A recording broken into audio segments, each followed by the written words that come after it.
Hello लोगोफोर, welcome बेक माय YouTube channel. नोंथांमोनखौ आंनि इउटुब चेनेलाव फिन खेबसेबाव बरायफिननाय जाबाय। लोगोफोर, आं दिनै नोंथांमोननि सिगाङाव हिन्जावफोरखौ थाब लुबैहोनाय आरो गोजोन होनायनि मा राहा दं बेनि सोमोन्दै भिडिअ लाना फैलायबाय। नोंथांनि बैसोआ जुदि 28 आरो 30 बोसोर आरो नोंथांनि हिन्जावनि बैसोआ 18 आरो 19 बोसोरनि, बियो गोबाव समहालागै आथोन गेलेनो मोजां मोनो, नाथाय बायदि रोखोमनि फाव खालामै नोंथांनाव थाबैनो लुबैखांनाय सफैयो।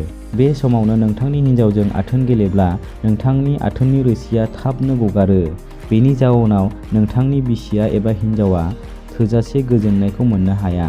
हिन्जावखौ थाबैनो लुबैखांहोनो थाखाय आरो गोजोन होनो थाखाय मा राहा लानांगौ बेनि सोमोन्दै आं नोंथांमोननो फारियै खोन्थालांगोन। जुदि नोंथाङा मिथिनो गोसोब्ला भिडिअखौ स्किप खालामालासे जोबजासिम नायब्लानो जाबाय आरो भिडिअखौ मोजां मोनदोंब्ला लाइक खालामनो दाबाव। फैदो बिदिब्ला दिनैनि भिडिअखौ जागायदिनि। हिन्जावखौ थाबैनो लुबैखांहोनो थाखाय माबा मोनसे थि नेम गैया, नाथाय बे बाथ्राया थार। हौवानि दुंखांनाय आरो लुबैनाया जेसेबां थाब जायो, हिन्जावफोरनि दुंखांनाया बावसिन थायो। बियो नोंथांनि बेलायावल' नङा, बयनिबो बेलायावनो बिदि जायो। हिन्जावफोरनि मावनो गोनां हाबायानो जादों फिसायखौ मदद खालामनाय। मा खालामब्ला गावहा थाब लुबैखाङो आरो लुबैगायो बेखौ खिन्थानांगौ। बेखौ गोसो जायोब्लानो खालामनो हायो, नाथाय गुबुनजों गोसो थोलायनाय दङब्ला बियो बेखौ खालामनाय नङा। बियो गोदान नागिरनायावसो गोसो होगोन। जायखि जाया मानो, हिन्जावखौ माबोरै खालामब्ला थाबैनो लुबैखाङो बेनि मोननैसो राहायानो जाबाय। 1 नाम्बाराव, आथोन गेलेनायनि सिगां हिन्जावखौ फुरायै लुबैखांहोनांगौ।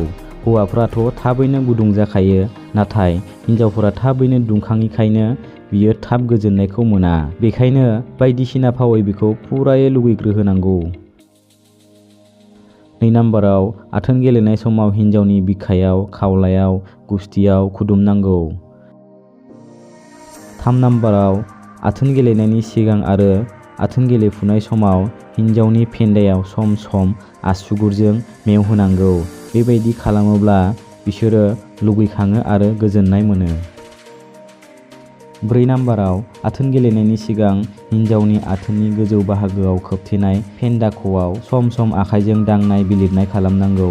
बेनि जाउनाव आथोन गेलेनायाव गोजोनलायनो हागौ। 5 नाम्बाराव, आथोन गेलेनायनि सिगां हिन्जावा फिसायनि आथोन बिजौआव एसे कर्पुर लगायदेरनानै होनांगौ। होमब्लानिया हिन्जावा आथोन गेलेनायाव थाबैनो गोजोननाय मोनो। बेनि अनगायैबो फिटकिरि बायदि लगायदेरनानै होबावोब्ला गोबावै आथोन गेलेनो हायो। मानोना बिदि खालामब्ला फिसायनि आथोना एसे बदा जायो। 6 नाम्बाराव, जाय फावखौ जेरै मोदोमाव बिलिरनाय, आबु हमनायखौ जुदि हिन्जावा मोजां मोनो बेफोरखौ खालामनांगौ। 7 नाम्बाराव, आथोन गेलेनाय समाव थाब दावखोलाय फावसायलाय खालामनानै फादौहोयोब्ला हिन्जावा थाबैनो गोजोननाय मोनो। बेफोरनो जादों हिन्जावफोरखौ थाबैनो लुबैहोनाय आरो गोजोन होनायनि राहा।